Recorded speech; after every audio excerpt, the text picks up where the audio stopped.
Cassette 2, Side 2. Practice Test 4. You will hear a number of different recordings, and you will have to answer questions on what you hear. There will be time for you to read the instructions and questions, and you will have a chance to check your work. All the recordings will be played once only. The test is in 4 sections. Write all your answers in the listening question booklet. At the end of the test, you will be given 10 minutes to transfer your answers to an answer sheet. Now turn to section 1 of your question booklet.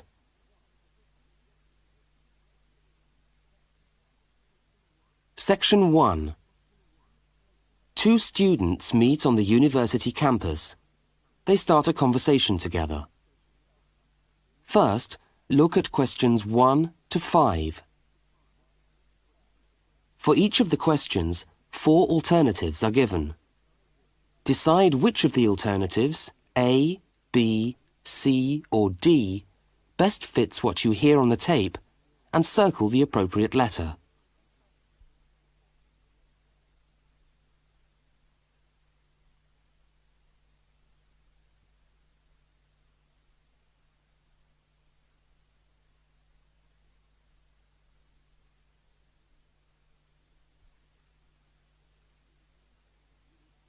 You will see that there is an example which has been done for you.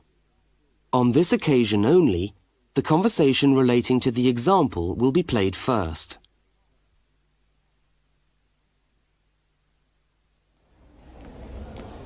Excuse me, can you help me? I was looking for the main hall. No, maybe I can actually. I'm looking for the main hall too. I think it's in the administration building. Are you a new student? Yeah, I am. The man says he's looking for the main hall too. So A has been circled. Now we shall begin. You should answer the questions as you listen, because you will not hear the recording a second time. Now listen carefully to the first conversation and answer questions 1 to 5.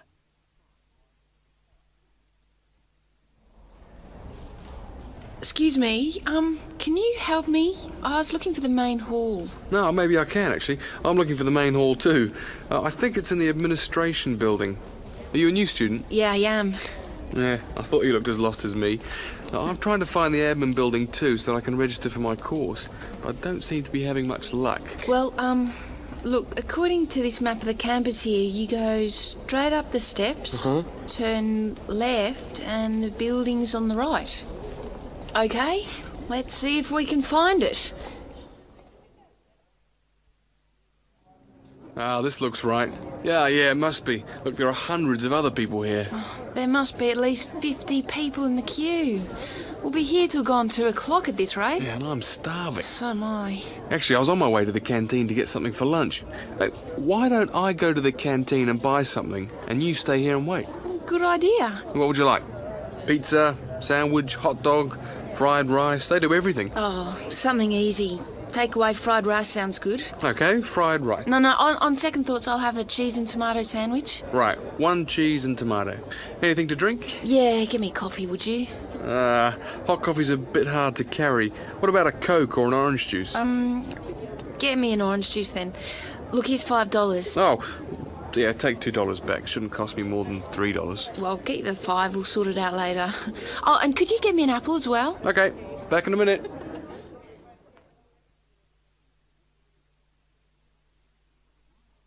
The woman speaks to the clerk about registering at university. Look at questions 6 to 10.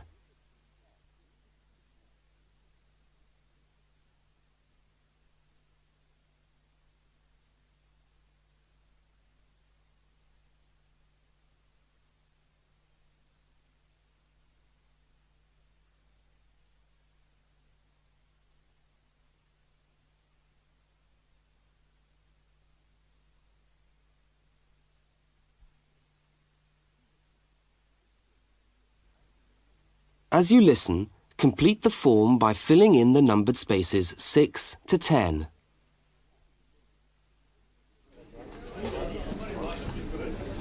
Oh, hello. I'm here to register for the first year law course. Oh, I'll just have to fill out this form for our records. What's your name? Julia Perkins? Can you spell that for me? Yeah, that's Juliaperkins. Address? Flat 5, 15 Waratah Road. That's Waratah, Brisbane. Brisbane. Oh, and your telephone number? Oh, we haven't got the phone on yet. We've only just moved in. OK, well, can you let us have the number once the phone's connected? And I'll make a note here, to be advised. And the course? Beg your pardon? What course are you doing? Oh, first year law? Right. Well, you'll have to go across to the law faculty and get this card stamped, and then you come back here with it and pay your union fee. Oh, thanks very much.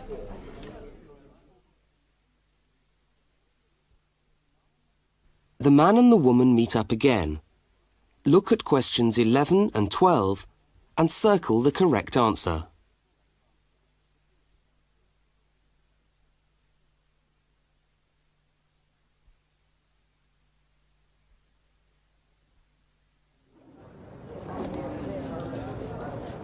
Oh, there you are. Oh, I thought you were never going to come back. Sorry, the canteen was absolutely packed and I had to wait for ages. And then when I got to the front of the queue, they had hardly any food left, so I had to get you a slice of pizza. Sorry. Oh, that's okay. I could eat anything. I'm so hungry. Oh, and there's your bottle of orange juice and your apple. At least I managed that. Great. Thanks a lot. Oh, and here's your $2 back. Don't worry about it. Buy me a cup of coffee later. Oh, all right then. So how'd you go? Oh, well, in order to register, we've got to go to the law faculty and get this card stamped, and then go back to the admin building and pay the union fees. That means we're registered. After that, we have to go to the notice board to find out about lectures, and then we have to put our names down for tutorial groups and go to the library. Oh, no, great. Well, first let's sit down and have our lunch, eh?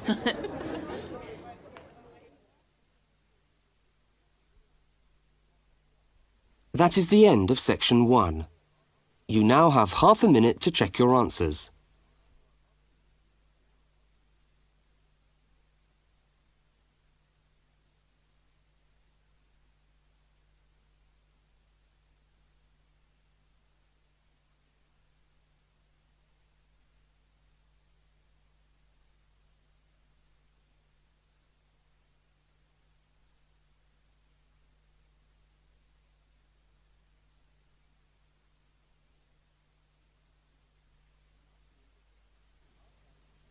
Now turn to section 2.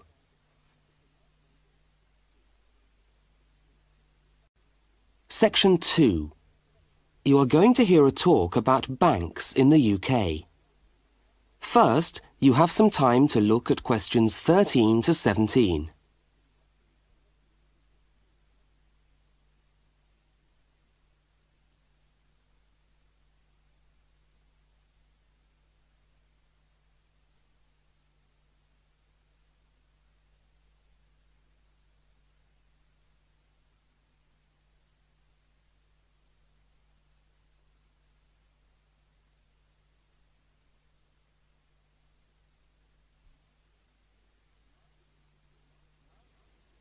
Now listen to the talk and complete the notes by filling in the numbered spaces 13 to 17.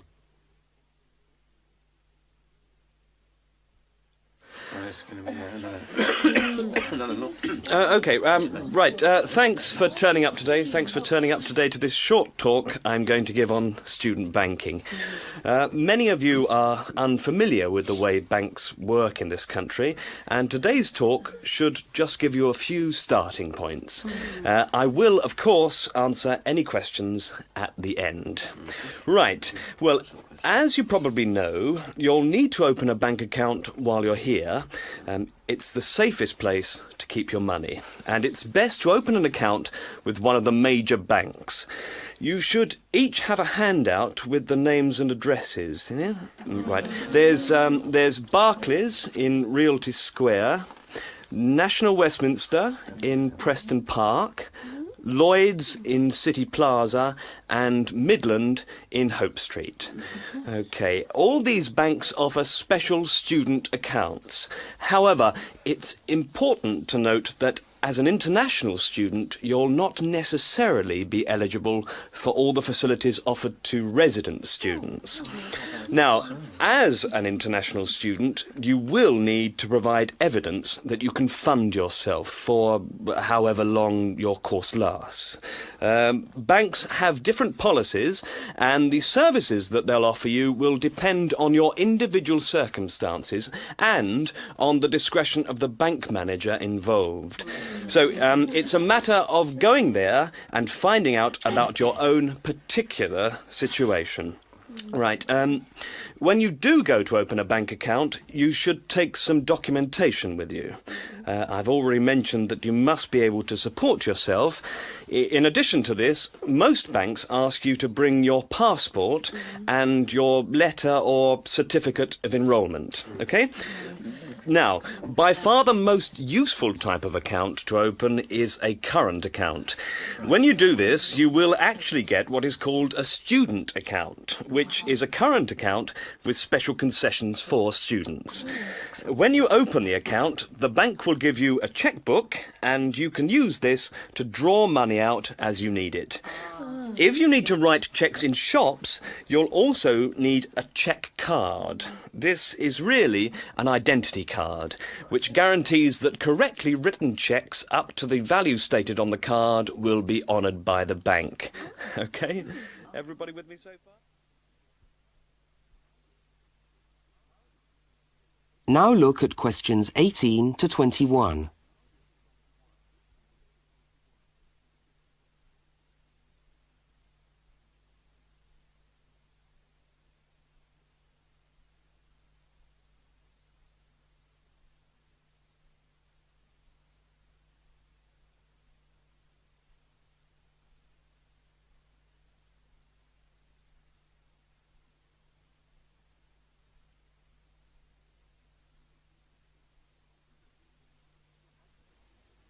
As you listen to the rest of the talk, complete the rest of the notes in the spaces numbered 18 to 21. Right, if you want to draw out cash for yourself, you can make the cheque payable in your own name or to cash. You can also withdraw cash from a cash point machine with a cash card. Now, these are extremely useful as they enable you to withdraw cash from your account during the day or at night. There is also another card called Switch or Delta, and you can use this to pay for things in shops. It takes the money right out of your account, so you don't need your chequebook. Now, you may want to take more money out of the bank than you have in it. This is called having an overdraft. Be very careful with this. You should not do this without permission from your bank. Overdrafts usually incur charges, though some banks offer interest-free overdrafts to some students. But find out before you get one, right? Well, that just leaves opening times. When can you go? Banks used to be open from 9:30 a.m. until 3:30 p.m. from Monday to Friday. But many main branches are now open until 4:30 or 5 p.m. on weekdays, and some of the bigger branches in London and other major cities are now open for a limited time on Saturdays. Okay, any questions? That is the end of section 2. You now have half a minute to check your answers.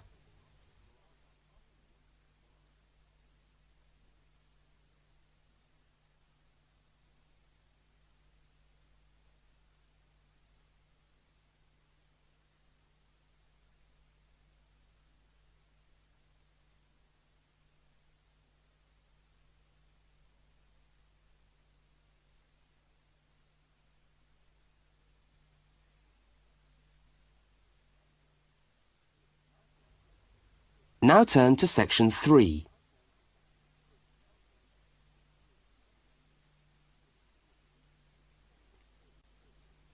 Section 3. Two students, Dawn and Ilmar, are discussing a project that they are working on together. First, you have some time to look at questions 22 to 25.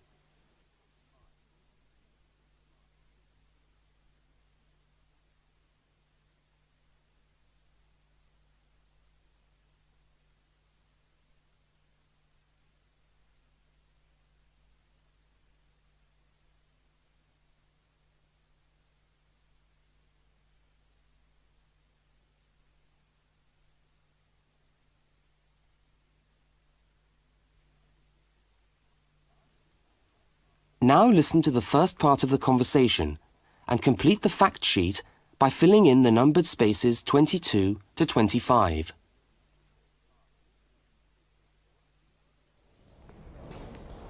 Hi, Dawn. Oh, hi, Ilmar. I'm glad I've bumped into you. I've just found a great idea for the presentation we've got to do for Dr. Banks next month. What, the one on everyday objects? Yes, look at this article. It's really interesting. The aluminium Coke can? You know, Coca-Cola cans, soft drink cans. Look, let's sit down here. Have you got a minute? Sure. I'll just get my bag. Okay. So, you think we can get a presentation out of this article? I'm sure we can. First of all, we can provide some interesting facts about the aluminium cans that we drink out of every day. Like? Well, here it says that in the US they produce 300 million aluminium drink cans each day. Wow! 300 million? Exactly. That's an enormous number. It says here, outstrips the production of nails or paper clips. And they say that the manufacturers of these cans exercise as much attention and precision in producing them as aircraft manufacturers do when they make the wing of an aircraft. Really? Let's have a look. They're trying to produce the perfect can, as thin but as strong as possible. This bit's interesting. Today's can weighs about 0.48 ounces. Thinner than 2 pieces of paper. From this magazine, say. Yeah, and yet it can take a lot of weight. More than 90 pounds of pressure per square inch. 3 times the pressure of a car tyre. Okay, I agree. It's a good topic.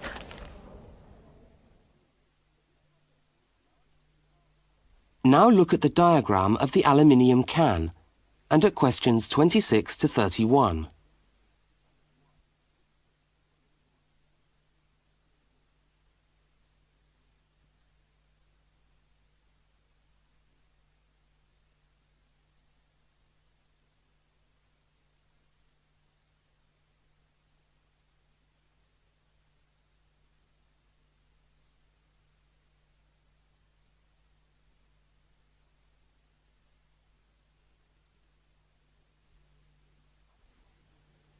As the conversation continues, label the can by completing the notes in the numbered spaces 26 to 31.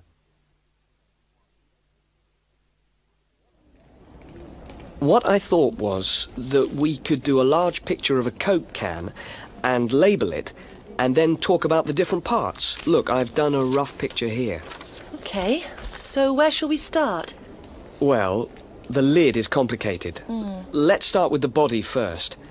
I'll do a line from the centre of the can, like this, and label it body. What does it say? It's made of aluminium, of course, and it's thicker at the bottom. Right, so that it can take all that pressure. And then I think you should draw another line from the body for the label. Right, label. The aluminium is ironed out until it's so thin that it produces... Oh, what does it say? A reflective surface suitable for decoration. That's right. Apparently it helps advertisers too. Yes, because it's so attractively decorated. Good. And then there's the base. Yes, it says the bottom of the can is shaped like a dome so that it can resist the internal pressure. That's interesting. I didn't know that. Nor did I. Okay, so going up to the lid, there are several things we can label here. There's the rim around the edge, which seals the can. Got that. And there's a funny word for the seal, isn't there? Yes, it's a flange. What does it say about it? Well, the can's filled with Coke or whatever, and after that the top of the can is trimmed and then bent over to secure the lid. That's right. It looks like a seam. We could even do a blow-up of it, like this. F-L-A-N-G-E. Yes, that would be clearer. I think we should label the lid itself and say that it constitutes 25% of the total weight. 25%? So it's stronger than the body of the can. So to save money, manufacturers make it smaller than the rest of the can. Didn't know that either. So, how do we open a can of Coke? First of all, there's the tab, which we pull up to open the can, and that's held in place by a rivet. I think that's too small for us to include. I agree, but we can talk about it in the presentation. We can show the opening, though. That's the bit of the can that drops down into the drink when we pull the tab. Yeah, hopefully. Sometimes the tab just breaks off. I know. Anyway, the opening is scored so that it pushes in easily but doesn't detach itself. Okay. We can show that by drawing a shadow of it inside the can. Like this. I'll label it Scored Opening. Great. Well, I think we've got the basis of a really interesting presentation. Let's go and photocopy the article. Fine. I'll take it home and study it some more.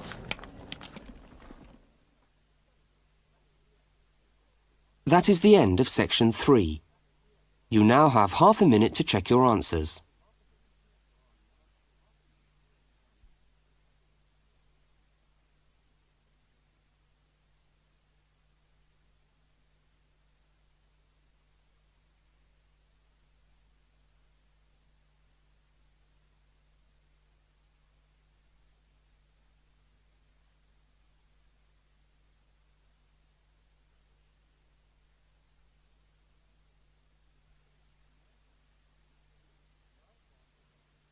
Now turn to section 4.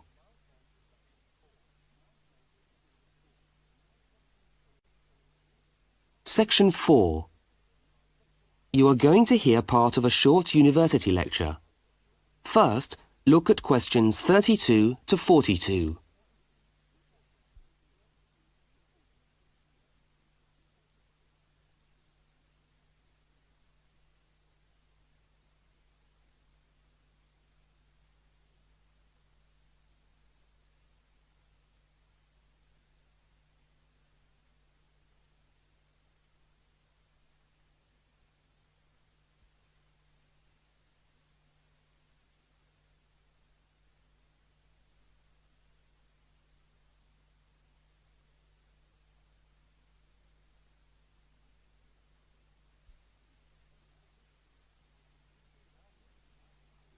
Now listen and complete the lecture notes in the spaces numbered 32 to 42.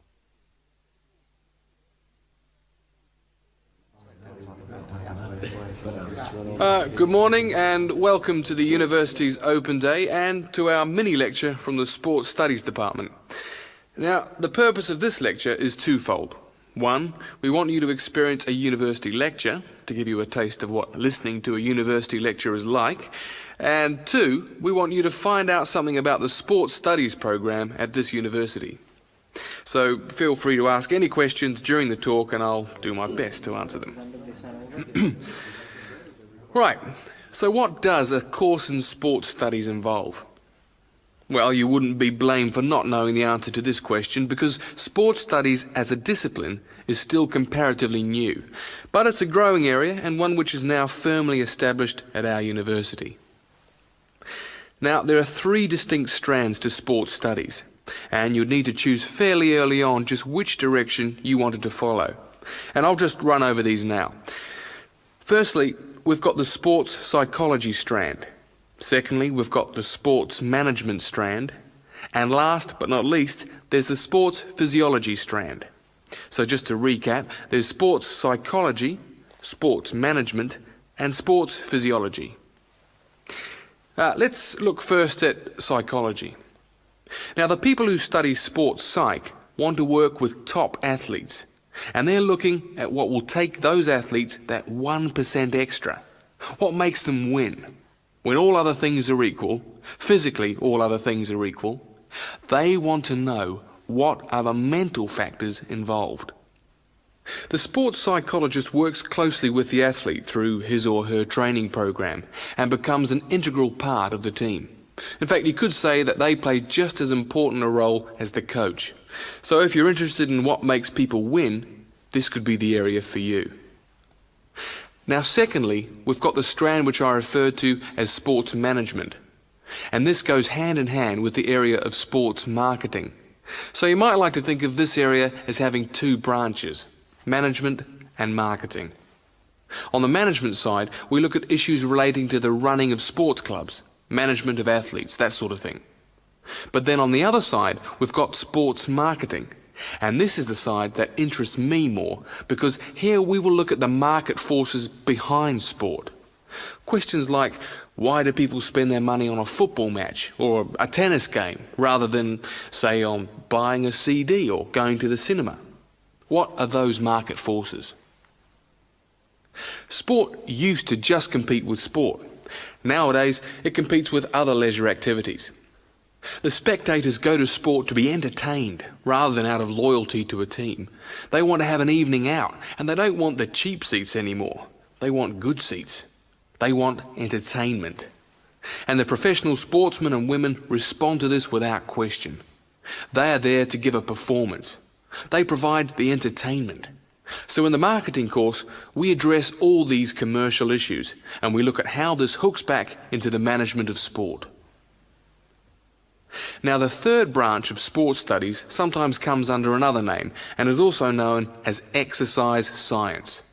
And again here, we find that there are two distinct types of exercise science.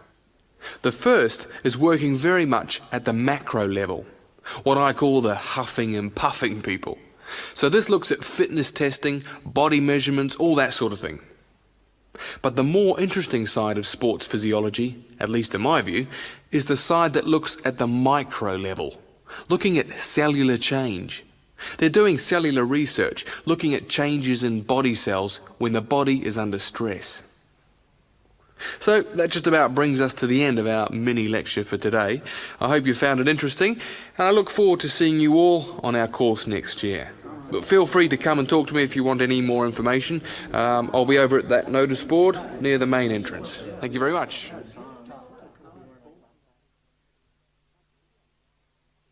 That is the end of section 4. You now have half a minute to check your answers.